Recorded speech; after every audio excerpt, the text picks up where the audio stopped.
Assalamualaikum warahmatullahi wabarakatuh. Perkenalkan, nama saya Rita Srianti Rusni dari kelas PT 01 Angkatan 2019. Pada kesempatan kali ini saya akan membawakan materi berjudul pengembangan tes evaluasi. Evaluasi tes hasil belajar merupakan hasil kompetensi siswa dalam kemampuan atau kecakapan siswa dalam pembelajaran, baik itu kompetensi yang berupa pengetahuan, sikap, keterampilan, nilai, dan hasil belajar siswa.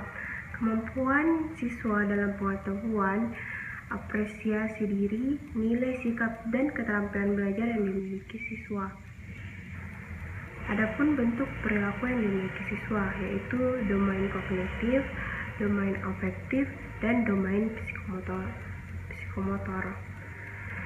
Domain kognitif adalah tujuan pendidikan yang berhubungan dengan kemampuan intelektual atau kemampuan berpikir seperti kemampuan mengingat dan kemampuan memecahkan masalah. Domain kognitif menurut Bloom terdiri dari 6 tingkatan. Yang pertama adalah pengetahuan, yang kedua adalah pemahaman, yang ketiga adalah aplikasi, yang keempat adalah analisis, yang kelima adalah sintesis, dan yang terakhir adalah evaluasi. Domain afektif berkenaan dengan sikap, nilai-nilai, dan apresiasi. Domain ini merupakan bidang tujuan pendidikan kelanjutan dari domain kognitif. Artinya, seseorang hanya akan memiliki sikap tertentu terhadap suatu objek manakala telah memiliki kemampuan kognitif tingkat tinggi. Domain psikomotor. Domain psikomotorik meliputi semua tingkatan tingkah laku yang menggunakan syaraf dan otot badan. Aspek ini sering berhubungan dengan bidang studi yang lebih banyak menekankan kepada gerakan-gerakan dan keterampilan, misalnya seni lukis, musik, pendidikan jasmani dan olahraga, atau mungkin pendidikan agama yang berkaitan dengan bahasa atau gerakan-gerakan tertentu. Kognitif, afektif, dan psikomotor dapat digambarkan dalam 3H, yaitu head atau kepala atau pengembangan bidang intelektual atau kognitif. Yang kedua adalah heart atau hati, yaitu pengembangan sikap afektif, dan hand tangan yang merupakan pengembangan keterampilan psikomotor. Perbedaan penilaian acuan patokan dan penilaian acuan normatif. Pada acuan patokan menentukan pencapaian terhadap standar yang ditetapkan, sedangkan acuan normatif adalah menentukan pencapaian terhadap kemampuan peserta lain.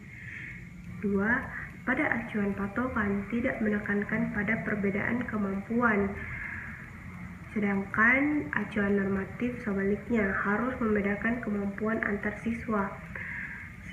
Terus yang ketiga adalah pada acuan patokan menekankan pada penguasaan kompetensi tertentu, sedangkan pada acuan normatif hanya mengukur kompetensi umum peserta.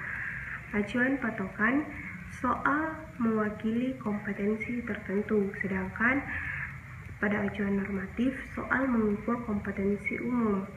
Yang kelima, memiliki satu standar penguasaan berhasil atau gagal. Pada acuan normatif menggunakan rentangan tingkat penguasaan seseorang terhadap kelompoknya. Yang terakhir adalah memberikan info tentang materi yang belum dikuasai, sedangkan acuan normatif memberikan info secara umum tentang penguasaan kelompok. Tes evaluasi pembelajaran. Dalam dunia pendidikan, yang dimaksud dengan tes adalah cara yang dapat dipergunakan atau prosedur yang perlu ditempuh dalam rangka pengukuran dan penilaian di bidang pendidikan. Pengukuran dan penilaian di bidang pendidikan yang berbentuk pemberian tugas atau serangkaian tugas, baik berupa pertanyaan-pertanyaan yang harus dijawab atau perintah-perintah yang harus dikerjakan oleh tester, sehingga atas dasar data yang diperoleh Dari hasil pengukuran tersebut dapat dihasilkan nilai yang melambangkan tingkah laku atau prestasi tertera. Fungsi tes. 1. Sebagai alat pengukur terhadap peserta didik. Dalam hubungan ini, tes berfungsi mengukur tingkat perkembangan atau kemajuan yang telah dicapai oleh peserta didik serta mereka menempuh proses belajar mengajar dalam jangka waktu tertentu. Kedua, sebagai alat pengukur keberhasilan program pengajaran, sebab melalui tes tersebut akan dapat diketahui seberapa jauh program pengajaran yang telah ditentukan dapat dikuasai atau dapat dicapai oleh siswa. Penggolongan tes. Pertama adalah tes seleksi. Tes ini dilakukan dalam rangka penerimaan calon siswa baru. Kedua, tes awal. Tes ini mengetahui sejauh mana pemahaman murid-murid. Yang terakhir adalah tes akhir.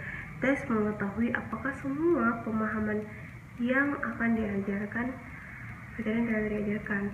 Terus ada tes diagnostik untuk mengetahui kesukaran murid. Sedangkan ada lagi tes formatif, yaitu untuk mengetahui sejauh mana peserta didik terbentuk. Dan yang terakhir adalah tes sumatif, yaitu tes hasil belajar yang dilaksanakan setelah sekolah satuan program pengajaran selesai diberikan. Ini seperti ujian nasional. Pengulangan tes berdasarkan aspek psikis. Yang pertama adalah tes inteligensi, yang kedua adalah tes kemampuan, yang ketiga adalah tes sikap, yang keempat adalah tes kepribadian, yang terakhir adalah tes hasil belajar. Pengulangan tes ditilik dari banyaknya yang mengikuti tes. Tes individual atau individual test, yaitu tes di mana tester hanya berhadapan dengan satu orang tester saja. Dan yang kedua adalah tes kelompok atau group test, yakni tes di mana tester berhadapan dengan lebih dari satu orang tester. Pengulangan tes dari segi waktu. Yang pertama adalah power test, yang ini di mana waktu yang disediakan buat tes untuk menyelesaikan tes tersebut tidak dibatasi. Yang kedua adalah speed test, di mana ada waktu tertentu untuk menyelesaikan tes tersebut. Pengulangan tes dari segi respon. Yang pertama adalah verbal test, yakni suatu tes yang menghendaki respon atau jawaban yang tertuang dalam bentuk ungkapan, kata-kata, atau kalimat, baik secara lisan maupun secara tertulis. Yang kedua adalah non-verbal test, yakni tes yang menghendaki respon atau jawaban dari tes bukan berupa ungkapan, kata-kata, atau kalimat, melainkan berupa tindakan atau tingkah laku. Jadi respon yang dikehendaki muncul dari tes adalah berupa perbuatan atau gerakan-gerakan tertentu. Tes dari segi cara pengajuan. Pertama, pertanyaan. Ada tes tertulis, yakni tes di mana tester dalam mengajukan butir-butir pertanyaan atau soalnya dilakukan secara tertulis, dan tes memberikan jawaban juga secara tertulis. Yang kedua adalah tes lisan atau non-pencil and paper test, yakni tes di mana tes terdiri dalam mengajukan pertanyaan atau soalnya dilakukan secara lisan, dan tes memberikan jawaban secara lisan juga. Komponen dalam merencanakan evaluasi. Bentuk-bentuk penyusunan tes sebagai yang pertama, penyusunan tes tertulis sebagai alat pengukur atau kemajuan belajar peserta didik apabila ditinjau dari segi bentuk soal-soal dapat dibedakan menjadi dua macam, yaitu tes belajar bentuk uraian atau tes subjektif, dan tes hasil belajar untuk objektif. Yang kedua, tes pilihan ganda atau multiple choice test adalah suatu keterangan atau pemberitahuan tentang suatu pengertian yang belum lengkap, dan untuk melengkapinya harus memilih salah satu dari beberapa kemungkinan yang telah disediakan. Menjodohkan atau matching test. Matching test dapat diganti dengan istilah mempertandingkan atau mencocokkan memasangkan atau menjodohkan. Matching text terdiri dari satu seri pertanyaan dan satu seri jawaban. Masing-masing pertanyaan mempunyai dicantum dalam seri jawaban. Biasanya di sini pertanyaan, di sini adalah jawaban, dan mereka ini teracak. Jadi jawabannya biasanya teracak. Jadi kita tinggal menjodohkan saja. Tes isian atau complication test. Complication test biasanya kita sebut dengan istilah tes isian, tes menyempurnakan atau tes melengkapi. Competition test terdiri atas kalimat-kalimat yang ada bagian-bagiannya yang hilang atau dihilangkan. Bagian yang dihilangkan atau yang diisi oleh murid ini adalah merupakan pengertian yang kita minta dari murid. Langkah-langkah dalam penyusunan tes. Pertama, menentukan apa sih sebenarnya tujuan mengadakan tesnya. Yang kedua, mengadakan perbatasan terhadap bahan yang akan diteskan.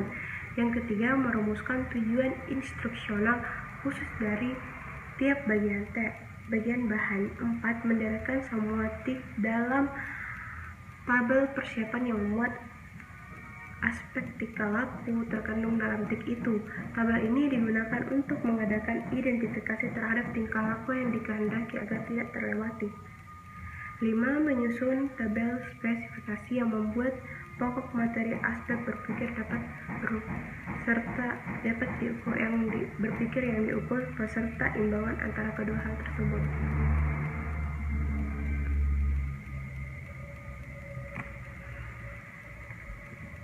Merevisi dan mengembangkan produk evaluasi. Yang pertama adalah prinsip keseluruhan. Prinsip keseluruhan atau prinsip menyeluruh juga dikenal dengan istilah prinsip komprehensif. Dengan prinsip komprehensif dimaksudkan di sini bahwa evaluasi hasil belajar dapat dikatakan terlaksana dengan baik apabila evaluasi tersebut dilaksanakan secara bulat atau menyeluruh. 2. Prinsip kesinambungan. Prinsip kesinambungan juga dikenal dengan istilah prinsip kontinuitas. Dengan prinsip kesinambungan dimaksudkan di sini bahwa evaluasi hasil belajar yang baik adalah evaluasi hasil belajar yang dilaksanakan secara teratur dan sambung menyambung dari waktu ke waktu. 3 adalah prinsip objektivitas. Prinsip objektivitas atau objectivity mengandung makna bahwa evaluasi hasil belajar dapat dinyatakan sebagai evaluasi yang baik apabila dapat terlepas dari faktor-faktor yang sifatnya subjektif. Sehubung dengan itu, dalam pelaksanaan evaluasi hasil belajar, seorang evaluator harus senantiasa berpikir dan bertindak wajar menurut keadaan yang senyatanya dan tidak dicampuri oleh kepentingan-kepentingan yang bersifat subjektif. Sekian paparan materi saya pada bab 6 yang juga merupakan akhir dari pada materi 2. Kurang dan lebihnya mohon dimaafkan.